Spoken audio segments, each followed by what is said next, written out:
Hey guys, you are talking to Riri. I come to talk to you about what I have either read in the blogs, watched on TV, or heard in these streets. We are talking about what I've watched on TV. We are doing 90 Day Fiancé Season 4, Episode 14. Yes, 90 Day Fiancé the other way. That's right. That's what I forgot to mention in the beginning. That is what we are talking about today. For those that are new to my channel, my name is Ree. I talk about different topics that's in the media, different topics that's on TV, and also reviews and recaps on some of our latest entertaining shows. Today, it is a recap. Lately, it has been a recap. But regardless, if you like what you hear today, make sure you come back for more. Make sure you hit that subscribe button. Make sure you subscribe. Let's grow this channel together. Like, comment. I want to hear from you. Now, for those that don't know me, I like to cut straight to the point. With all of these couples, like, we are not going to spend too much time dissecting everything. No, because you got things to do, I got things to do, but we are not going to leave out any of the important parts. I promise you that. Okay, let's start with the couples that gave us not too much of anything, Isabel and Gabriel. Today is the wedding day, guys. Yes, today is the day where Isabel and Gabriel are supposed to get married, but we got a little hiccup in the road. What's that? Well, Gabe's sister Monica decided that she's not coming to the wedding anymore. Why? Oh, because she got upset with Gabriel because while they were supposed to hang out the day before, Isabel was late. And she takes it upon herself to say, how is she late? Like, is this what you'll be going through in your marriage? Or this is of this, is this is of that? And in that moment, Gabriel had enough and said, listen, you are always putting your negative energy into my relationship. You have contributed to the destruction of my previous relationships, and no more. Monica, I am getting married. Enough is enough. Well, Monica said, all right, enough is enough. Say less. I'm not coming to your wedding. How you like them apples? So, of course, Gabriel takes it all in. He is emotional. Mama don't know what to do with her two kids. And Gabriel goes to lay on the bed to rest. Meanwhile, while Isabel is getting ready for the for the wedding and the nuptials, and Gabriel is laying down, texts her to tell her, hey, I'm running kind of late. Why? Because he is in his emotions about his sister. Gabe, forget Monica. Go and put on your tux. Go down there and marry the woman of your dreams. If Monica has been this destructive, you shouldn't even much want that energy within your ceremony. And I get that that's your sister, but someone that is that selfish to say, I'm not going to come and you flew out there. It's like she gets a kick out of putting Gabe down in a way. Like, I don't know. There's something very negative about her, and she hides it in, oh, I'm just looking out for you. No, you're not. You're just an extremely negative person. Let's move on. Let's get to Osama and Debbie. Osama meets up with his sister where he is telling half of the story of what went down the night before. Okay? He tells his sister that, listen, we got into a little bit of an argument. She was getting on my nerves. And so I said some things that I didn't really mean. And then she goes and turns it into it that I'm using her for papers. And I'm using her for a green card. Never. That's not my intention whatsoever. I don't know where she got that from. Osama, she got that from you. She got that from you literally saying to her, listen, this is the plan. You're going to bring me to the U.S. You're going to take care of me. You are going to allow me to work there, to do of those things there, to make a living there as a poet, as a painter. And if you don't agree with these things, then we can end all of this here. Osama, that is literally what you said to that woman. That's literally what you said to her. And you want to say that, oh, because you were mad. You didn't mean what you said. No, Osama, you meant what you said. You just realized that you put your foot in your mouth. But you left all of that out of the story to your sister. You left all of it out of the story to your sister because you knew you were wrong. Here's my thing, people. When people leave out any part of a story, they already know that they're wrong. It's no need to even get upset about it. They know good and well that what they done was a problem, and they are afraid of receiving the backlash from the person that they are sharing the story with. That's it, point blank, period. So now Osama goes and meets with Debbie, and he says to her, listen, I didn't mean those things. And Debbie is like, I beg to differ. You meant every word of it. You let your tongue slip. Okay, cat got your tongue. Well, no, that's not the saying for this one, guys. Sorry. But you let your tongue slip. Okay? And you ended up biting off more than what you can chew. And now you done screwed yourself. Okay? He's like, well, you know what? Honestly, you assisted with getting me upset. Like, you make mistakes as well. And you've gotten angry and all of these types of things. And Osama, now you're gaslighting. You are gaslighting. We are not going to blame this on Debbie. We are not going to blame on Debbie that you think that your paintings are that good to sell at a rate where you can make a living off of it in the United States. Osama, have you seen your paintings? My niece paints better than that. And she's only 5. She literally can paint and draw better than what you put down on that canvas. And you think that in America you're going to make money from that. I can't with you. Okay? So Debbie can't with you either. She's not buying it. And she's like, yeah, I'm out of here. See you later. You've missed out. Sayonara, adios, bye-bye, arrivederci, you name it. Like, she's out of there. She is heading back to America with her family and going to allow you to continue to suffer out there in Morocco, as you should, because you are a horrible person, Osama. All right, but we move on. Let's get to Jen and Rishi. Jen is outside celebrating with her girlfriends as if they've conquered. Yes, girls. I know we dropped a bombshell, but it worked in our favor.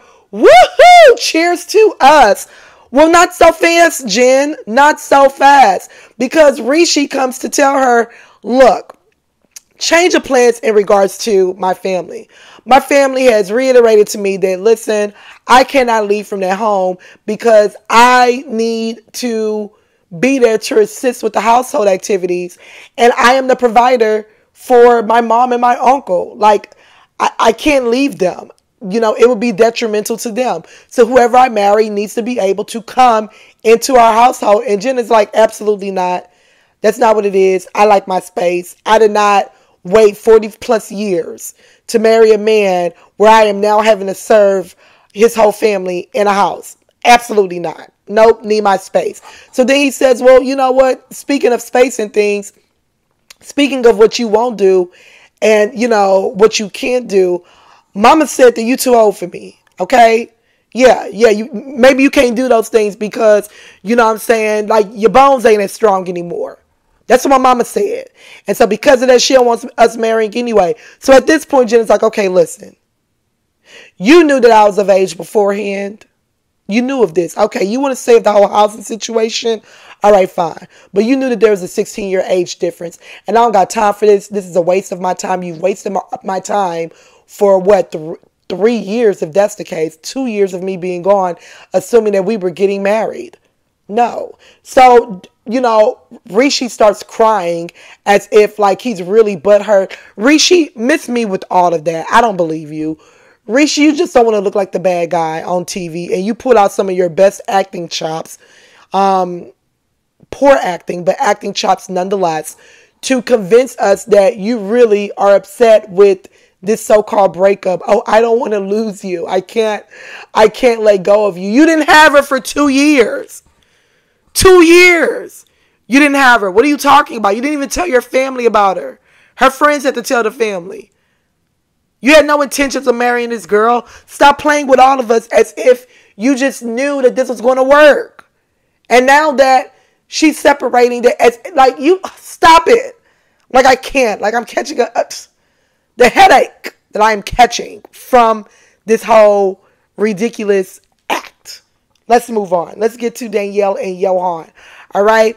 Johan goes to meet with Danielle's friend. I think the friend name is Taven or something like that. Goes to meet with him to apologize. Hey, sorry about the penis jokes, okay? Sorry about me trying to measure your penis and compare it to mine to see who was giving deeper strokes to my wife. I'm sorry about that, all right? But you're good in my books. All right, so Taven is like, listen, what's going on between you two? Like, are y'all good?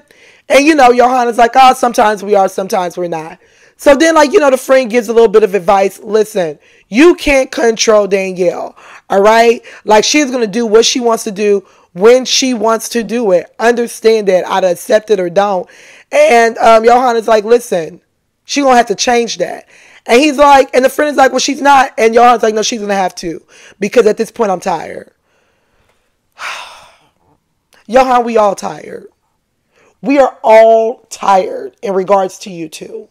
You all have just been playing with us. But whatever. We're just as tired of you as we are of some of these other couples. But whatever. You meet with Danielle. Danielle is like gaslighting as if she's done nothing wrong. Hey, all of these things you've done wrong. And enough is enough. And he's just like, wait a minute. Are you forgetting that you brought your friend on me? Like, you literally told me that I would be meeting with this friend a day before my birthday. Are you forgetting even going against my wishes of not wanting to meet him at all? Are you forgetting that? And she's like, well, get with the program because I got more friends. And you're going to meet them too. And you're going to deal with it too. Like, get with it. Because I'm not changing. And he's like, well, I'm not changing. So now they're two stubborn people just sitting there on the beach. So then as he continues to talk, she's like, listen, you don't know how to shut up. I'm over this conversation. Enough is enough. I'm over it. Then y'all don't care how much you're over this conversation. You don't talk to a man like that. You don't talk to anybody like that, to be honest with you. I don't care if you're sponsoring him. That's a grown man. You don't talk to the waiter like that. You don't talk to any, like just because they are taking your order, you talk to nobody like that. You don't talk to any human being the way that you talk to him. Like, it's ridiculous. You're tired, he's tired. You guys separate and go your separate ways. But both of you are looking for something in the other. You're looking for companionship, and he's looking for a sponsor.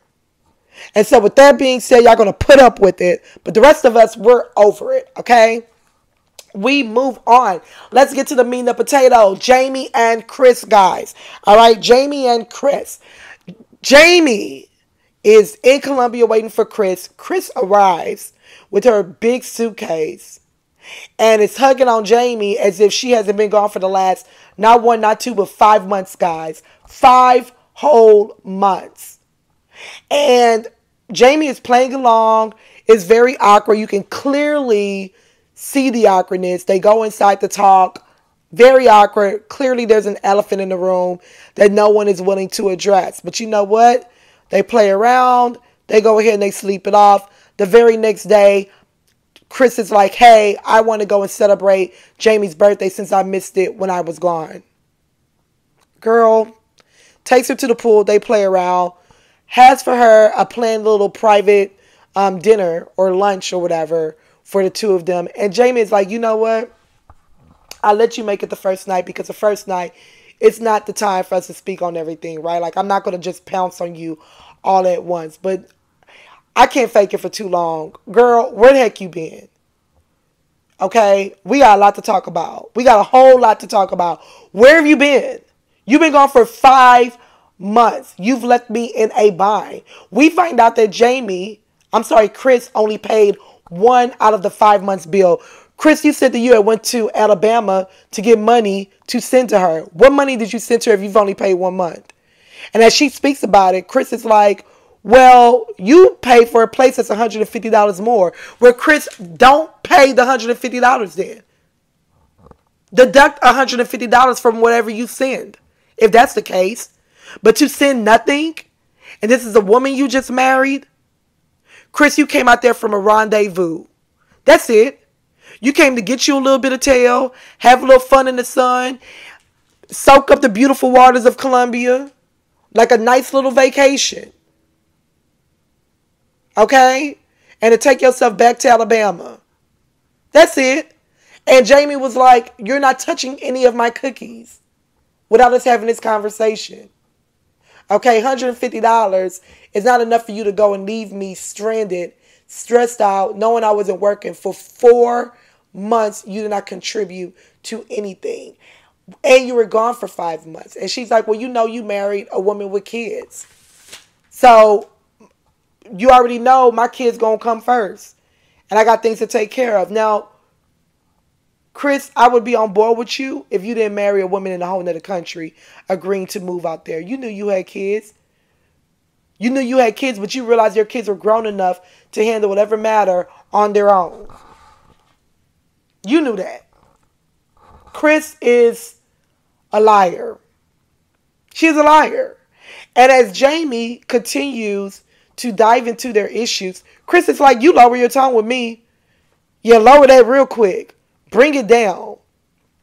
How dare you? I would have lost it on Kris at that moment. How dare you come into a home that you haven't even paid on? Throw this raggedy birthday surprise and tell me to lower my tone like I'm one of your children. Girl, you can leave. And so then Kris stands up, throws the chair. Okay, well, flings the chair, shall I say, and walks away. Here's my thing with Kris. Kris, did y'all pay attention? Kris got an anger issue. Kris looked like she could have hit Jamie. She did that, like, look at her hands at that scene. And then we see the next episode where they are at the van arguing, and she puts her hand up there as well. There's something off with Kris. Jamie, that girl did you a favor. Run. Run. That girl did you a big favor. Kris is a dope fiend anyway, and you can't convince me otherwise. Allegedly. All right? So she did you a favor. Let her go back to Alabama. Her and her twinkle toes and her, her kid-like mindset in one moment, but then wants to be grown in the other. Like, it's just, she's a weirdo, and we're done with her. Okay? So let me know you guys' thoughts below. Let me know what you think of everything. Do you think that Jamie should have even allowed Kris in the home? Okay? Because I would have literally not even met with her. But I understand it. You had to get it off your chest. I mean, I get that part, I guess. Danielle and Johan, should they just like spare us all at this point? We're freaking over it. Monica, do you think that Monica was being extremely selfish in regards to her absence from Gabe's wedding? Yeah, I want to hear from all of you guys. Make sure you like, comment, and subscribe. I can't wait to read the comments. I can't wait to hear from you guys and your thoughts. Love you guys. Talk to you soon. Bye.